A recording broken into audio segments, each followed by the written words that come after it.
DNA Video Productions is a full-service video producer with a fleet of drones, 4K, and HD cameras, as well as a crew of video operators. We handle commercial and residential real estate videos, as well as events for promotional purposes.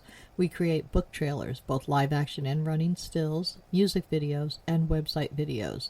We also film series shorts for online distribution and are currently involved in filming a political parody.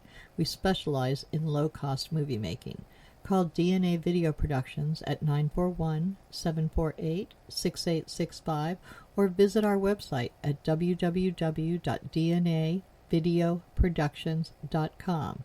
That's www.dnavideoproductions.com. Thank you.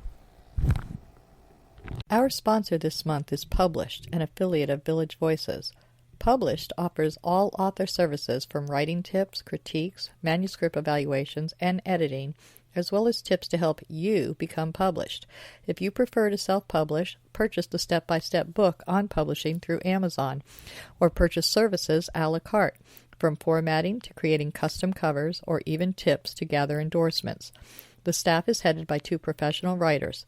After your books are published, either trade paper, electronically, or both, purchase marketing tips, web services, book trailers, or turn your book into an audiobook.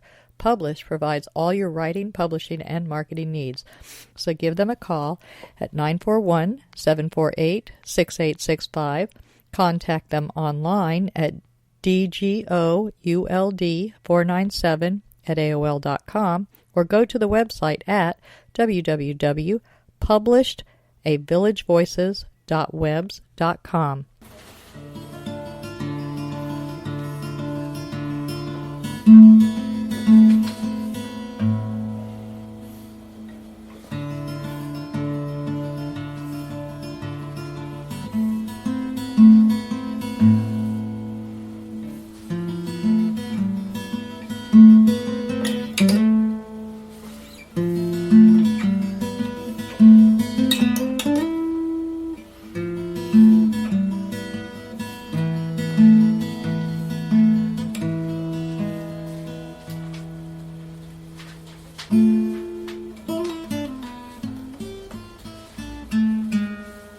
Welcome to Culture Coast. The intro you just heard was by Al Musitano, and today we are talking to an author, Karen Koenig, and she has a whole line of books about nutrition and is a licensed clinical social worker. They're not about nutrition. That's the what of eating. I deal with the why and the how. Okay. What's called the psychology of eating. The psychology of eating, but they are all about eating correctly for yourself. Yes, that's a good way of putting it. Right, being attuned to appetite. And to who you are and what you need. Okay. Yeah. How did you get started in this particular career for the nutrition, the eating disorders Eating and psychology. things? From having my own struggles with food and body image and weight, I describe it as I was a skinny kid till I was in the hospital for having my tonsils removed, and I discovered ice cream. Then somehow I ended up in the kids' chubby department, because that's what they actually used to call it, the chubby department. You went from skinny to chubby? Yeah. How old were you when that happened? I don't know, around 5 or 6 when they you were do very your tonsils. young. Okay. Yeah. From then I became a sneak eater, sweets, and it was in part because of my parents. Their way of, my father was, he would sit there with the newspaper till I finished the last morsel on my plate, no matter whether I was full or not. My mother had this thing like, you don't open this box of cereal till you finish that box. Right. I really got programmed not to attune to my appetite. Did a lot of binging and then dieting, and most people don't realize it, but science tells us that diets actually cause binging, restricting food. So then I became a binger and a dieter. I had bulimia for maybe a year and a half. I worked in advertising, very pressured. Now here you were an adult. Yeah. And you got bulimia. Now, were you ever anorexic? No, I would say I might have been maybe a little bit underweight, but I liked food far too much to ever have anorexia. Okay. But I was restrictive. And then, as I said, I was in a pressure job in advertising where everyone seemed to be thin. And so I had bulimia for maybe a year and a half. And then I went into therapy and read a lot of books and did a lot of work and straightened it all out and became what I consider a normal. And then you went and took courses to become what you are now. Well, I got a master's in education. This was after you did the marketing? After college. I got my BA and I taught for a while. And then years later I went and got a master's in ed to do counseling. But when I actually started doing it, I realized I needed a lot more, so I went back for a master's in social work at Simmons College. I lived in Boston. So I was really well trained clinically to be a social worker, and I mean, I'm still a generic social worker, but I do. You specialized. I specialized because this. Of your serious interest in this and the psychology behind it. Yeah. So you found a niche that wasn't being filled, and rather than just send them to a regular psychotherapist, they send them to you if it's an eating disorder of any type. Right. Now the diagnostic manual actually has this time, the first time it has now been included in it, binge eating disorder. It hadn't been. Okay. But it's actually a disorder. So how did you get into the writing? Because this is a whole nother career on top of the... I'd been writing since I was a kid. I would write silly little poems. Did you do fiction, or did you read fiction, or was it mostly your interest in nonfiction? Oh, I read a lot of fiction, yeah. Then I started to write... I always loved to write. My friends got more letters from me when I was at camp or something because I loved to write. And some that I've known since I'm a teenager have said to me, "I'm not surprised you turned out to be a writer." But I just enjoyed it. So when did you write your first book? Well, I wrote a lot of articles before, and I wrote some newspaper columns and just different things. So you started with that. Okay, yeah. And that was related to your work. Yes and no. I mean, there was a column in Boston. I can't remember what it was called, but you could sort of write in about anything. And I did. And then, after 9/11, I did a column for our local newspaper. So I had done a little bit of that. And then. So what kind of columns were you writing? What were they about? I don't know. I wrote one called "Learning How to Fail Well," and the whole idea we learn how to succeed, but if we don't learn how to accept failure and come back and do something different instead of the same thing. Right. A lot of more humorous. So you throw some humor into it, which is where you come up with your titles for a lot of your books, right? They are humorous titles. Right. I love The Nice Girls Finish Fat. That's does. They do have some cute humor. But the books aren't humor. The books themselves aren't humorous. Well, even my chapters I'm known for, I'll write a serious... the title of the chapter will be serious, and underneath it in parentheses and italics, you'll have a little joke I have my funny title. Yeah. Because what I learned as a therapist is if you lighten things up, not that you don't want to validate that when things are hard, but it's easier for people to pay attention and think and change their minds. When they're not down in the dumps. Exactly. You need to bring them up just a little bit so that it's easier to deal with. It's either easier to take it in. Depressed people are going to eat more. Right. Or not eat at all. Their eating is affected by depression. Right. So you've got to get them out of that in order to get them to think logically. And it's also, don't take yourself so seriously. You're not the worst person in the world because you binge eat. It's not a crime or a felony. So, getting people to not... Starving children in Africa will not be any better off if you don't finish your plate. Right. Right. That's the way we grew up. We grew up. That's right. You have to finish everything on your plate because there's starving children in Africa. Yeah. Well, what does that have to do with me not liking lima beans? Right. Or being full. So I use humor a lot. Yeah, that's how I like. You use it in your practice as well. Oh, I use it a lot in my practice, a whole lot. And I've written about it now I write for clinical publications as well. And I blog. I have over 1,000 blogs. And a lot of them have Are those separate from your website or part of your website or both? Well, I blogged for called eatingdisordersblogs.com, and it's a treatment center that pulled together a whole bunch of bloggers. But my blogs are on my website and on my Facebook page. And this is just another outlet for them to reach a better audience, a wider audience of the people you need to reach. Right. Right. Because they're focused directly on that. They get out to that market. So Right. you're one of their bloggers as Right. well. And I do guest blogs, I mean, sometimes Yes. for other eating disorder sites Yes. or articles. To help increase your reach so you can reach the people who need you. Yes. Yeah. Now, you practice, you don't go anywhere else to do your practice. People come to you locally in Sarasota, right? Yes, but sometimes people come from out of town to do consultations. They'll say, oh, There's nobody in their area. right, there is nobody, or they've read my books and they really feel connected. I think because of the way I write, people feel like I'm speaking to them, and they feel comfortable because I talk about my own struggle. So they'll come in for maybe a couple days, and we'll do a couple sessions. But I have a mix in my practice, and I do some general work. Just And you stay very couples, busy. anxiety, family, depression. Yeah, I'm very busy Because you're doing the practice, you're doing the writing, you're doing the blogging, you're doing all of these things associated with it, which takes up, I'm going to guess, more than 40 hours a week? You know, I never count. I actually do client work Monday through Thursday, and so Friday I do errands. But yeah, I mean, because I work for myself, but I have a lot of fun in my life. I think freelancers, people who work for themselves, tend to work way more than 40 hours a week, simply because, A, we're doing what we love to do, or we wouldn't be doing it. That's right. And B, we want to help. Usually it's we're in some kind of job where we're helping others, Right. and that takes time. Yeah. There's a lot of time that you give up, that just you're not maybe getting paid per hour, but you're doing it because you're reaching out again, and it adds up. But it does. You're right. Fun. So you're living your passion.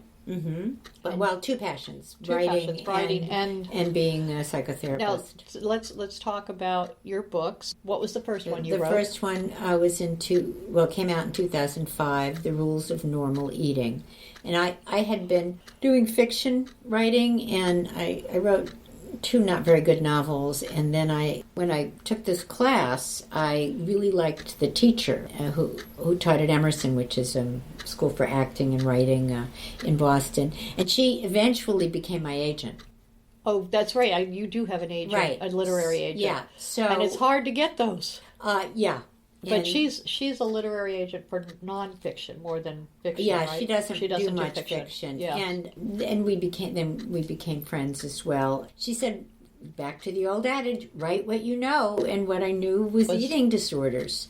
So that's why I wrote So that. the rules of normal eating Right. was your first one. Now you Right. had a workbook that went with that. And then, didn't you? I think 2 years later, I wrote the Food and Feelings workbook, right, to help emotional eaters. Okay, so what was the rules of normal eating about? Mostly, at that time, I was very much a cognitive behavioral therapist. Now I'm much more eclectic, but that what we believe produces our feelings and our actions. So change the belief. If the beliefs are unhealthy, I have to finish all the food on my plate, then you're going to feel anxious if there's food and you're going to eat it. If your belief is I can eat until I'm full, you're going to feel relaxed and you're going to choose not to eat food beyond fullness. That book was a lot about beliefs. Okay, and then the next the one, the workbook was, I go through 7 emotions. First of all, why we have emotions, as I say to people, they're There's not a reason? just there to annoy you. Yes. Senses guide our outer world, our feelings guide our inner world. And, when you feel these things, this is... Stop and think about it a second. Exactly. And pay attention to why. the feeling. Yeah. Right, rather than eating. And go into the why, and then maybe you can Yes. change your thinking. Yes. And change your or do something emotions. else with the feeling rather than eat. Yeah. All right, so that was in what year did you do I the... think that was 2007. Okay, so we've got another 10 years to get through now. Right. And, and your books just kept coming. I'm lucky that, one, that I've had the ideas and the time to write, that I've been able to... And an my agent agent's that been can able to find the get place to publishers. publish Yeah. in. Yes, because you're not self-publishing. These are No. books that are published by the health Right. industry publishers. Right. Okay, so Nice Girls so Finish Fat next? That was, I think Nice Girls Finish Fat was next, because, when I did the rules of normal eating, I said, well, people can learn to eat when they're hungry, choose foods they like, pay attention, and stop when they're full and satisfied. That's it. Well, I realized, no, it's not it, because there's emotions. So then I wrote the Food and Feelings workbook about emotions. But that wasn't quite enough either, because then I realized that... Women have a whole different pressure system on us. Right. And that it wasn't, why they'd feel these emotions. And I realized because when I would do workshops, which I still occasionally do, I'd go around the room and I always say something nice about yourself. And there are these fabulous, high-powered, terrific women, and we'd go around the room, and to a person they would say, I'm nice, I'm nice, I'm nice. And I thought, this is holding them back. So Nice Girls Finish Fat is about a way to, what I call, add crayons to your coloring box. You don't have to just color with one crayon. You don't have to be nice. You could be a nasty woman. Well, you could be nice when you need to be, and you could be nasty when you need to be. But it's not an identity. It's just a personality trait. And only one of many. One of many, right. To make There's it make it in the career world, you really have to be much more assertive. Absolutely. Nice isn't going to get you there. You're going to stay the secretary all your life if you're just nice. Right. And you'll get dumped on as well. Yes, and you'll do two people's work, and meanwhile, the one that you're doing their work for them, they're going up the ladder because you're doing their work for them. And you're heading to the refrigerator after work because you're so stressed. Yeah. So that was a large part of what's behind Nice Girls Finish Fat. Yeah. They take care of other people, and then they take care of themselves with food because they don't want to be seen as selfish or unkind or not nice. Right. And then your next book, because you kept going. W.W. Norton, which they do professional books. They contacted me because they wanted me to do a book for generic therapists who have people come to them who have eating or weight issues. So I did that, and that was a lot of research. It was a very health industry related, not for the masses to read. Right, what every therapist needs to know about treating eating and weight issues. And so you became like the educator of the educators. Right. So, that was not as pleasurable for me because I like to write what I like to write. You like to write don't like to and research. The humor, the chattiness and the humor. Right, and sort of drawing pictures, with words about what needs to be done. So after that one, I realized at some point, again, my therapy really feeds my books, that I realized so many people lacked life skills because none of our parents have all the skills to live a perfect life. That's so why we almost all come from dysfunctional families of some type. Right. And that just passes on from generation to generation, and we all bring our own dysfunctions into it. And there's very few perfect families out there. They may look perfect from the outside. There's none. There's none. There are ones, that look perfect, but they aren't. They're not. They may even be in worse shape because of that whole looking good. Yeah, but people lack life skills because their parents didn't have them to teach them, so on, and we're all practicing and learning new life skills. So what books did you write? I wrote Outsmarting Overeating, Boost Your Life Skills and Your Food Problems, and that's based on maybe 7 or 10 life skills that we need. And interpersonal skills, being able to speak and listen. A lot of people have trouble with listening. Right. They're too busy thinking about what they want to say next to listen to what they're being told. Exactly. There are all those kinds of life skills that are necessary, and they affect eating.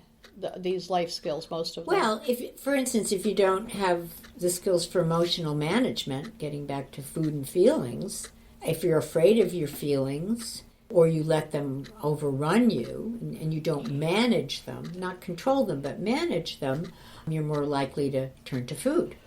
Or even ignore food totally. Or anorexia is another possible outcome of that. And that's also the self-regulation. Because you're trying to control. Yes. And you're not doing it very well. Yes. And it's easier to think of that than to feel the feeling. Well, and is that all of your books? Or you have a new one coming out? I have, then there was, starting Monday, I realized that people had a lot of mixed feelings, just like what I was talking about. There are so many overeaters who are rebellion. oriented. Okay. You know, for instance, a parent will say, "Oh, you look like you're putting on a couple pounds." Oh, God, I hate that. Well, and it's inappropriate. There's a reason you hate it, because you should hate it. It's not up to a parent to say and they're that. putting you down. It's like the person Right. who should be building you up, they're putting you down. Right. And what people do then, instead of feeling angry because they really want that parent's approval, is they take it out on themselves. So they're Starting again about Monday is it's all the unconscious mixed feelings we have. I mean, just think it. If you've been using food for comfort for years, you're going to have mixed feelings about giving it up. we even call it comfort food in some cases. That's right. And at the bottom of it is a lot of people really don't feel deserving. They don't feel deserving of happiness, success, health. They have actually mixed feelings about that. Oh, interesting. And giving up a certain identity if you've had it all your life. That how sounds do you think really of yourself interesting. not having food problems? And my last book, which just came out That's actually this week. Yeah. So, and we'll push that one because it's brandy new. Yeah, it is. And that's co-authored with an MD, and both of us have had eating problems that we've resolved, and that's called Helping Patients Outsmart Overeating: Psychological Strategies for Doctors and Healthcare Providers. And it's really a wake-up call for health professionals to stop using diets where, decades of research says diets don't work. They actually cause deprivation and restrictive eating. Have size diversity and don't try to make everyone fit in the same size. Stop stigmatizing, weighing in heavier patients. There are doctors and nurses and dietitians. They all have a lot of weight bias. And then a lot have their own issues, so we deal with that. And this is men and women. It's across the board. Men and women, doctors, diabetes educators, nurses. So this book is another professional, though. This is made for the professionals? It's both. It's got a dual audience. Doctors and health providers and patients who are higher weight or who have eating problems who want to say, I want to work with you on this, but do not put me on a diet. Do not put me down. Do not make me weigh myself. Here are psychological strategies. It's really the missing piece of the puzzle.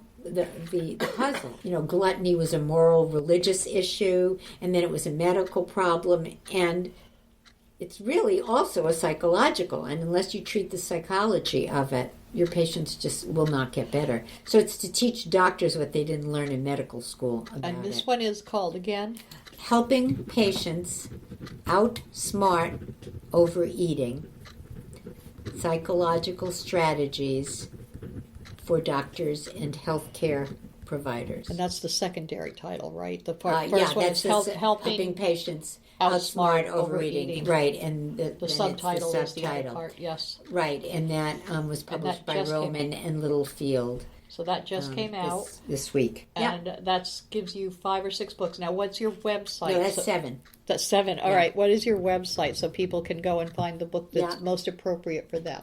www.KarenRKoenig, KOENIG.com. Okay, that's Karen, KAREN, and then Koenig, KOENIG.com. And they can find any and all of your books and decide which one would be the most appropriate for their possible problem. Yes. And if they're in Florida, they could contact you about getting either Skype or in person. Yeah, I have clients in Orlando and Tallahassee. So you can treat anybody in the state of Florida. If they're out of Florida, they have to come to Florida to see you. Mm-hmm. That's correct. Or I also do in-person. All right. In-person therapy. Yeah, so thank you for being on Culture Coast, and it was great having you. Oh, Donna, thank you so much. It was my pleasure. Nightmares. Frightful visions during the night, causing terror and loss of sleep. Daymares. Frightful visions during the day, causing fear and paranoia. Gothmares. Gothic visions that can happen anytime, causing horror and disgust.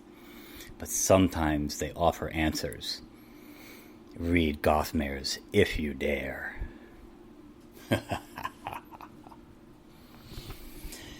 Gossamer is a young adult novel by Al Musitano, available on Amazon and fine bookstores everywhere. Village of the Arts, the largest artist colony in the state of Florida, located on 42 acres, includes artists, homes, galleries, gardens, and restaurants featuring handcrafted gifts, fine art sculptures, painting, photography, enviro art, healing arts, books, mystics, and musical variety. A few of the galleries are unique in their offerings. Village Voices specializes in books and art created exclusively by Florida residents. The Dancing Crane Gallery offers fine art, custom jewelry, and unique innovative art. The Village Mystic offers all things metaphysical: meditation, massage, mediums, aromatherapy, psychics, shamans, Reiki healing, and the gem mine, where you can mine for your own personal treasure.